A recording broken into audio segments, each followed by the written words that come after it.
Welcome to our core values video study. Thank you for watching. My name is Derrick Brown and I pastor here at Impact Church, and I'm currently sitting in this empty row here in this empty room, but this room is filled with people on Sunday that make up a church that loves Jesus, loves people, and I'm so excited for us over the next 2 weeks to really dive into who we are as a church.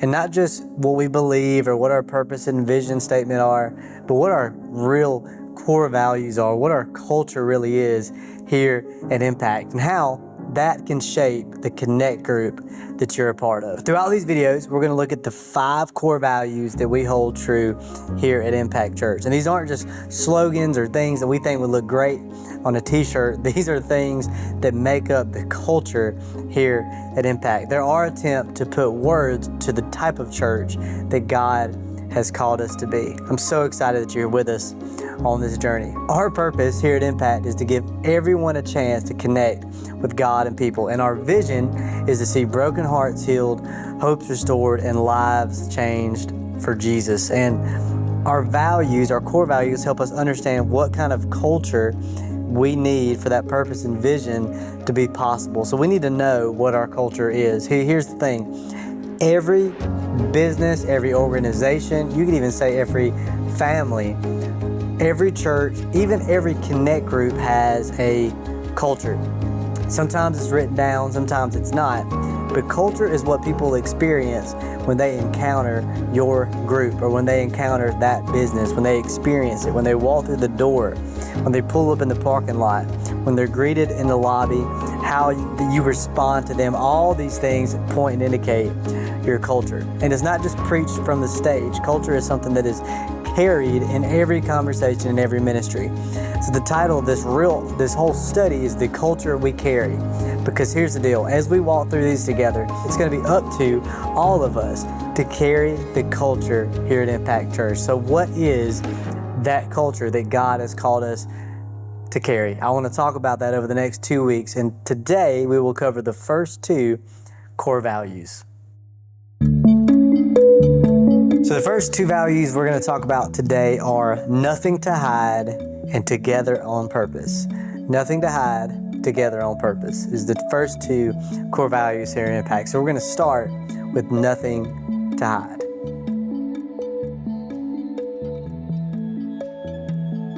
I don't know about you, but one of the things I do when someone comes over to my house, or I know they're coming over, and it could be our Connect group that meets at our house, or it could just be somebody from the church or family or whoever, I frantically clean the living room and kitchen before they get there. Because I have 3 kids, all under the ages of 11, and our house never stays clean. We can clean it in the morning, by nighttime it's bad dirty. So the truth is that before anybody comes over to our house, if you ever came to my house and thought, man, their house is clean, let me tell you the secret is we clean like mad people, crazy folks, for about an hour, sometimes 30 minutes, sometimes 15 minutes, sometimes 2 hours, whatever it takes to get the house looking clean before somebody comes over. Now that cleaning process only involves the part of the house that people are going to see. It's the living room and the kitchen and maybe the hallway and the guest bathroom. Outside of that, I'm not cleaning. I'm sure I'm not the only person that does that. I remember someone coming over to our house one time and saying, man, y'all's house is always so clean.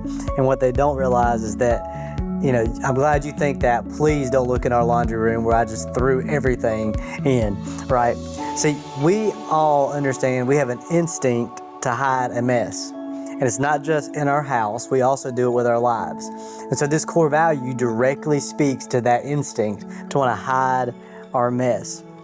We present ourselves to people as we want to be accepted. We present the version of ourselves that we think people will accept while hiding the parts that feel messy, embarrassing, painful, or unfinished. We all do this. And this instinct to hide the messy goes all the way back to the beginning of time. And we can read about that at the beginning of the Bible in Genesis chapter 3. Adam and Eve disobey God. And wouldn't you know it, the first sin, when the first sin happens, the first instinct that humans have, the first thing we do in response to sin then is the same thing we do now.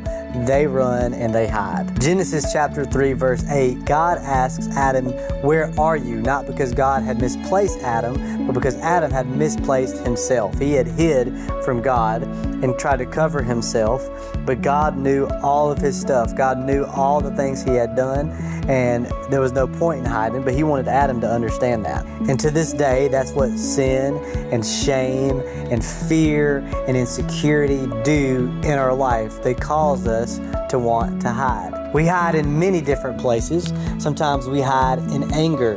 Sometimes we hide behind jokes. Sometimes we hide behind being busy. We can even hide behind working or serving or leading in a church. In fact, I'll put it this way.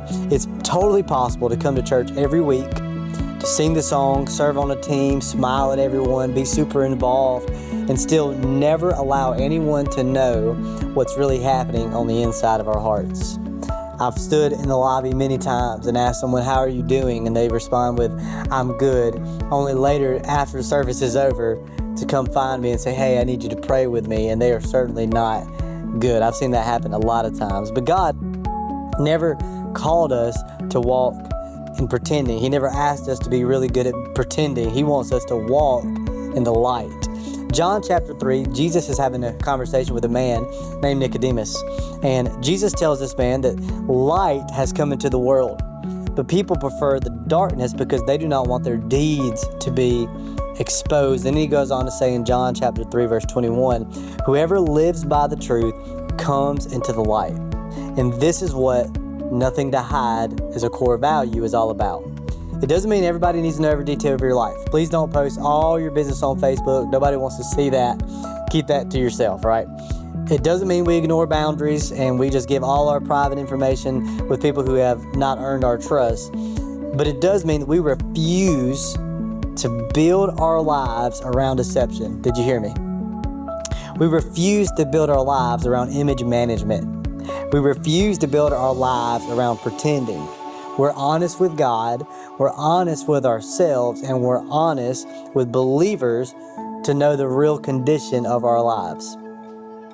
In Psalm 32, we get a powerful image of what hiding can do to us. David writes, "When I kept silent, my bones wasted away, through my groaning all day long." See, David had just sinned, and instead of confessing it, he carried it. And when we carry our sin and we don't confess it and we're not real and we hide, that emotional and spiritual weight weighs us down. It wastes our bones, as David says. But then he goes on to say, "I acknowledge my sin to you, and I did not cover up my iniquity." He stops hiding, stops defending himself, and he stops pretending to be something that he's not. And he says, "You forgave my sin." Healing begins when hiding ends. This is the kind of church we want Impact to be. We want people to know that you don't have to clean up your entire life before you attend. You don't have to pretend your marriage is perfect. You don't have to pretend your children never make mistakes. You don't have to pretend to know every part of the Bible. You don't have to hide your past or pretend you don't have one. You don't have to pretend you're not hurting.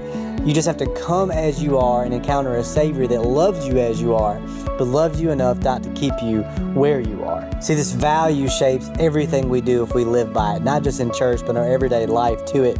It shapes how we respond to someone when they're honest with you, with us. We don't struggle when someone shares what they're going through. We're not in shock when they say it. We're an open, safe place for people to be honest because we're open and honest with them. And that means there's not gossip that comes from when we share with one another. It doesn't bring condemnation. It brings truth and it brings grace. Sometimes it enables us to listen. And sometimes that's the most spiritual thing we can do. This is why connect groups matter so much, because a connect group is not just a weekly performance check. It's not just a place everybody gives a Sunday school answer. The answer is always Jesus, by the way. That's not what connect groups are for. It's a place where you can trust can grow over time, and you can actually share what's going on in your life with people that love you and care for you. We Which directly leads us to our second value, together on purpose. Together on purpose means we stay unified.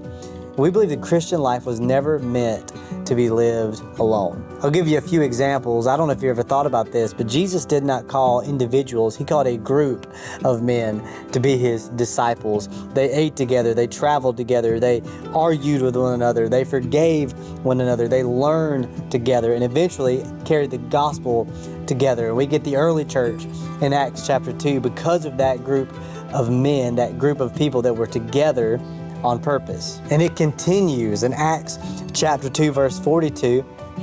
We read that they devoted themselves, the church, to the apostles' teaching and to fellowship, to the breaking of bread and to prayer. Again, the early church learned together, worshiped together, shared meals together, shared their needs together. Faith just wasn't a part of this large gathering. It became part of their homes, part of their personal lives, their relationships outside of church. And as great as the Sunday mornings here at Impact are, we love Sunday mornings here at Impact. Sunday mornings alone cannot provide everything God intends for Christian community. I'm going to say that again. Sunday morning alone cannot provide everything God intends for Christian community. See, we've been growing, we've experienced this, and when a church grows, you start to not know people. It's easy to attend and remain unknown as a church grows, and we've definitely had that challenge happen here. But we're grateful as God has brought people here. There's opportunities through connect groups and serving in other ways for you to be together on purpose and for people to know you. Who really knows you? And again, this is why you being in a connect group matters so much, because connect groups help make a growing church stay personal. Someone will know you. Someone knows what you're going through. They notice when you're missing. If it gives you people to celebrate with when your prayers are answered, it gives people to call on when life gets difficult, a place where relationships can move beyond just a Sunday morning conversation. You have to choose to be together on purpose. This idea means we don't leave relationships up to chance. And that's really what I want you to get from this core value. Together on purpose means we're not going to just hope we build relationships. We're going to choose to invest time and energy into relationships. We're going to intentionally reach out. We are going to invite. We are going to make room. I want you to think about it this way. We do life together in our living rooms, not just the worship room. Ephesians chapter 4 verses 2 through 3, the Apostle Paul encourages us to do this. Be completely humble and gentle, he says. Be patient, bearing with one another in love. Make every effort to keep the unity of the Spirit through the bond of peace. Unity requires every effort. It won't just happen unintentionally. It has to be something you intentionally do. So it's our responsibility to carry that culture. It's our responsibility to carry the unity of the church, to protect the unity through humility, by admitting when we're wrong, by refusing to gossip, by having direct and gracious conversations instead of just building up this private case against people in our mind. We're honest with one another and we're real with one another, but we're together on purpose. We protect unity by remembering that the mission of God's church is more important than our preferences. I want you to know something, church. Every time you welcome someone to Impact, you carry the culture. Every time you choose to have a gracious conversation instead of a condemning conversation, you are carrying the culture. Every time you tell the truth and you're open and you're honest with somebody, you are nothing to hide. You are carrying that culture. When you reach out and say, hey, let's grab coffee. I want to get to know you, be a friend to you, or come over to our house, have dinner. You are carrying the culture. You are being together on purpose. We don't want to be a church where appearances matter more than people. We don't want to be a church where people can attend for months and no one know them. We don't want to be a church where people can hide their pain and because they're afraid of how others will respond. We want to be a church that walks in the light. A church that stays and sits with people in their mess, even if it is messy. A church that invites each other to each other's tables. A church that makes room, and a church that carries one another's burdens. We want every person to know you don't have to wear a mask here and you don't have to be alone because there's nothing to hide and we're together on purpose. This is the culture we carry.